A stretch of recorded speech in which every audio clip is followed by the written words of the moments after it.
Salut à tous, c'est Vince. C'est un réel plaisir que de vous retrouver dans cette nouvelle vidéo.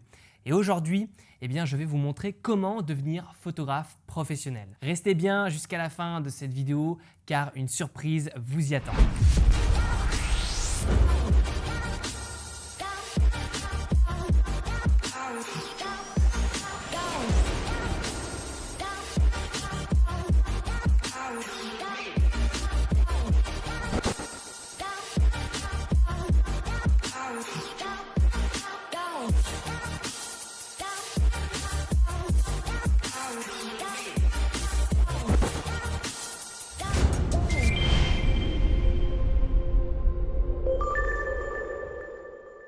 Alors vous êtes tombé sur cette vidéo et peut-être qu'aujourd'hui vous êtes photographe amateur, que c'est votre passion et que vous aimeriez vous professionnaliser pour monétiser vos compétences et vivre à temps plein de la photo. Peut-être que actuellement vous faites un autre métier, que vous avez envie de vous réorienter ou peut-être que vous êtes un peu plus jeune et que vous souhaitez vous lancer dans des études de photographie et que vous voulez faire de la photo votre métier à temps plein.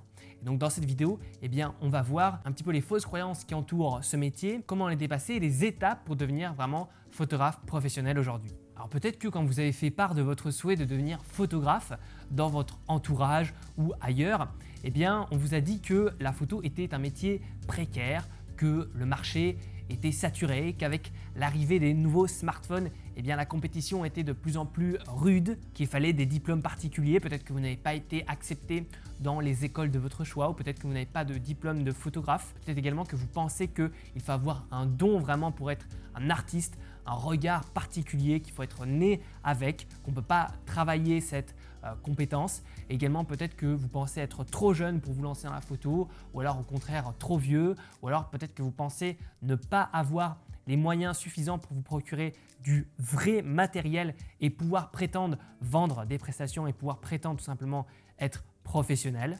En fait, sachez une chose, c'est que toutes ces croyances que je vous ai énoncées précédemment sont toutes totalement fausses. En effet, la photo est loin d'être un métier précaire quand on sait à qui s'adresser et quand on sait trouver ses clients et se faire payer surtout au juste titre en sachant mettre en avant ses compétences de la bonne façon. On va voir ça en détail par la suite dans cette vidéo. Mais clairement, moi, quand j'ai commencé à me mettre en tant que professionnel, j'ai perdu énormément de temps et énormément d'argent parce que je m'adressais aux mauvaises personnes, à une mauvaise typologie de clients qui ne correspondait pas vraiment à mon client cible, aux gens pour qui j'avais envie de travailler. Et vraiment, je me suis sous-évalué en termes de tarifs puisque j'y allais au pifomètre.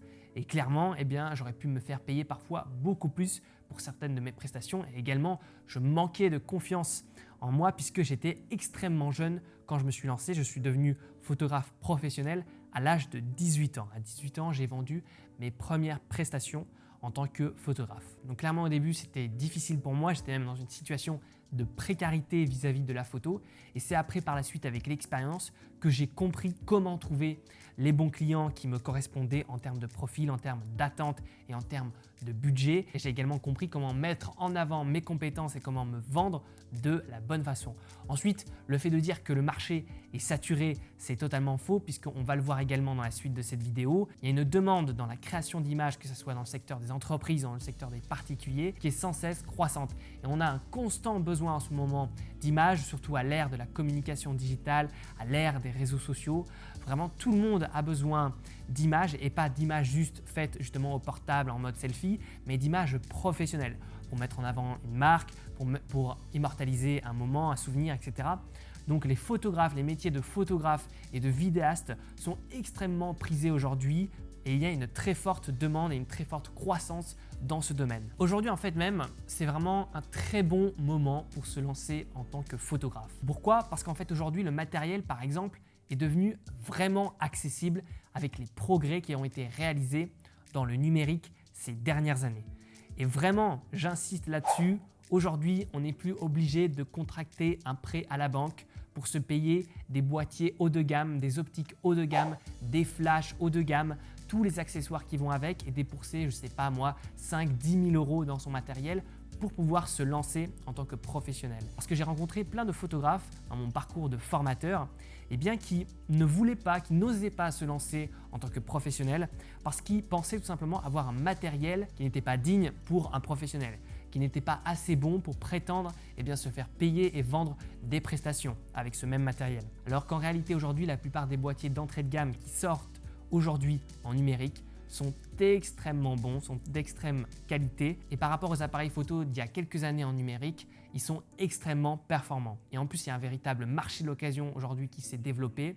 Donc on peut trouver pour quelques centaines d'euros, on peut s'équiper d'un boîtier, d'un objectif, même d'un flash et on peut avec ça se lancer en tant que professionnel et vendre ses premières prestations. Clairement, par exemple, j'ai une amie actuellement qui s'est lancée en professionnel avec un Canon 700D, un boîtier à 300 € seulement et qui vend des prestations de photographe de mariage à plus de 1000 €. Donc vous voyez, c'est tout à fait possible de se lancer aujourd'hui. Si vous ne vous lancez pas à cause de votre matériel, c'est plus une excuse qu'autre chose. Aussi, comme je l'ai dit tout à l'heure, le monde d'aujourd'hui est en constant besoin d'images en tout genre. Donc vraiment, il y a une demande énorme et on va voir ça tout de suite dans quel secteur on peut travailler en tant que photographe professionnel. Par exemple, si on veut travailler pour des particuliers, on peut très bien faire de la photo sociale. Donc par photo sociale, qu'est-ce que j'entends? On peut faire par exemple du portrait. Réaliser des portraits photos, par exemple en extérieur, pour immortaliser la photogénie, la beauté d'une personne et après lui proposer des tirages d'art avec ce genre de prestations.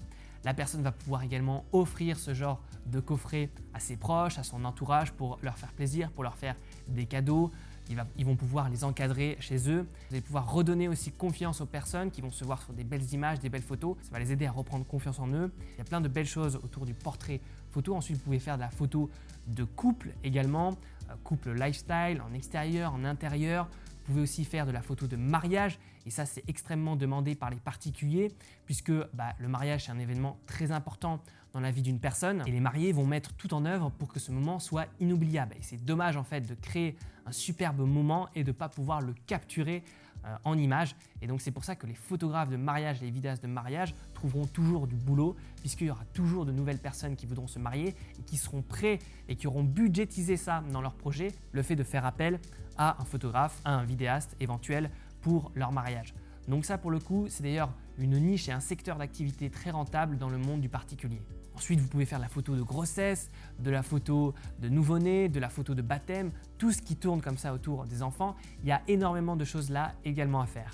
Ensuite, vous pouvez vous orienter également sur la photo de mode, que ce soit en studio, en extérieur, du portrait pour du book comédien, faire des shoots de book pour des modèles en agence. Vous pouvez également faire des photos pour des marques de vêtements, des marques de bijoux, des boutiques de lingerie. Il y a plein de choses à faire avec de la photo de modèle et la photo de mode en général. C'est un secteur qui est très concurrentiel, mais on peut vraiment s'épanouir et monter des projets avec une équipe artistique. Et vraiment, c'est une expérience à vivre et je trouve ça vraiment très intéressant. Ensuite, il y a la photo de reportage, si vous êtes plus du genre à aller au cœur de l'action sur le terrain, que ça soit journalistique, que ça soit événementiel, que ça soit documentaire, sportif.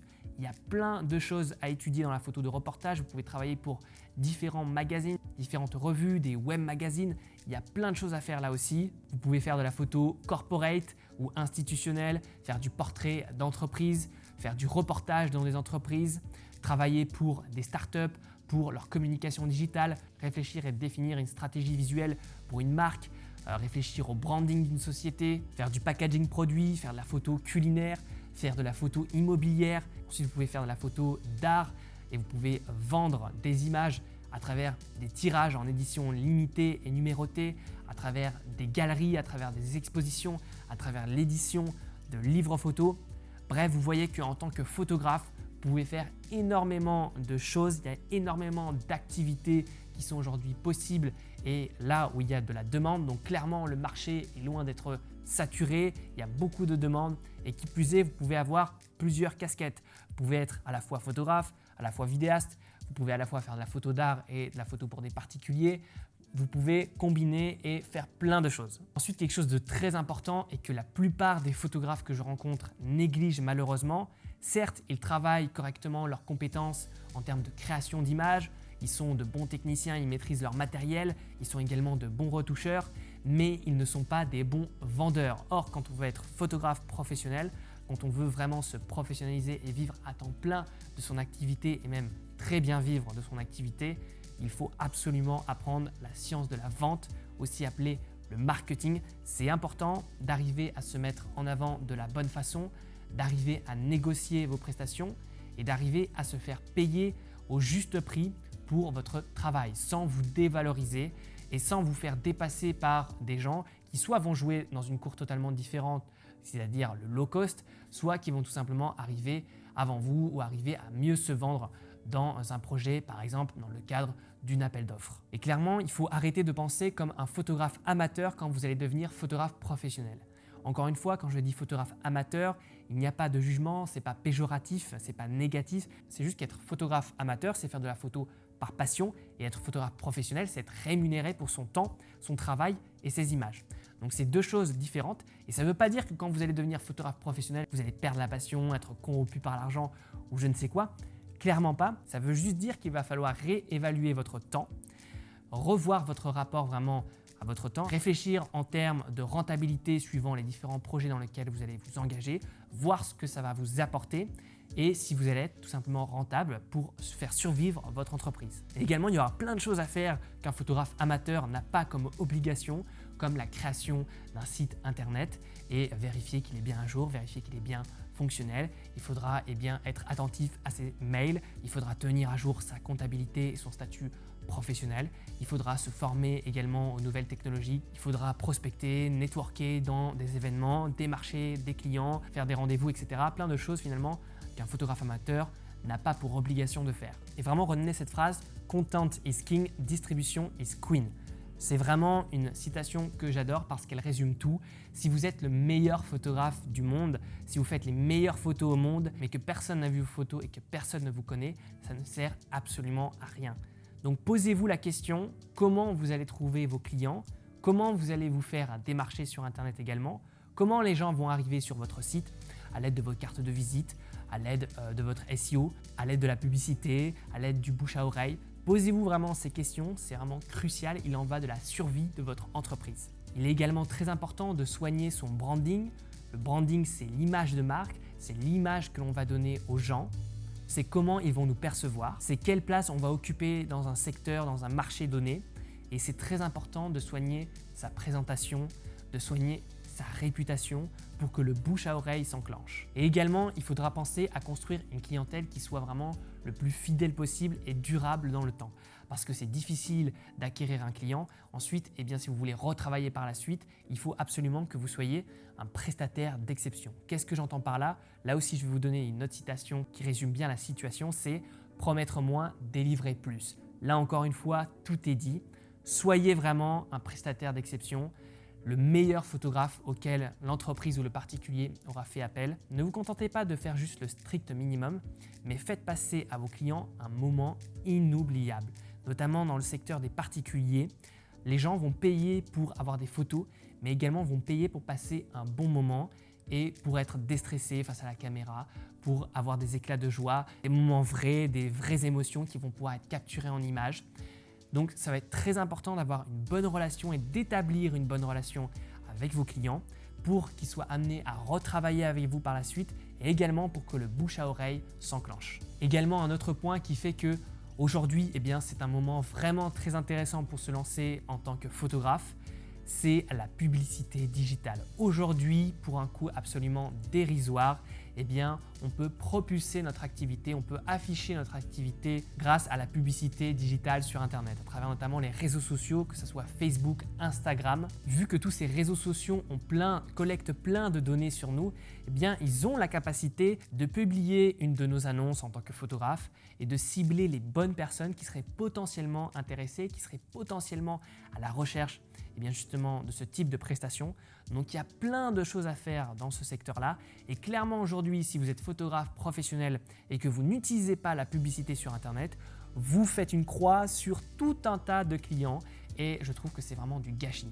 C'est pour ça que si vous voulez aller plus loin, dans la description, je vous mettrai un lien vers une formation en ligne que j'ai réalisée pour aider les gens à se lancer dans la publicité digitale et notamment avec plein de modèles et d'exemples pour les photographes et les vidéastes. Vous retrouverez également une formation pour les photographes qui veulent se professionnaliser et on verra de A à Z comment devenir photographe professionnel en passant par le choix du statut juridique, en passant par la prospection et le démarchage de clients, savoir où les trouver, comment se vendre, comment négocier, également comment établir ses tarifs suivant son expérience, comment également gagner en confiance en soi vis-à-vis de ses potentiels clients, comment travailler avec une équipe, etc. Tout ça, c'est en description de la vidéo. Maintenant, dites-moi dans les commentaires si aujourd'hui vous êtes photographe professionnel, si oui, dans quelle thématique, et sinon si vous avez l'envie de vous lancer là-dedans dans ce beau métier. Et également dans la description, vous retrouverez en plus de tout ça 1 heure de formation vidéo en ligne totalement offerte où nous serons ensemble et nous verrons 10 secrets pour améliorer vos photos et également les 6 étapes pour devenir photographe professionnel. Tout ça, c'est dans la description. Et puis nous, on se retrouve très vite pour de nouvelles aventures. Salut à tous!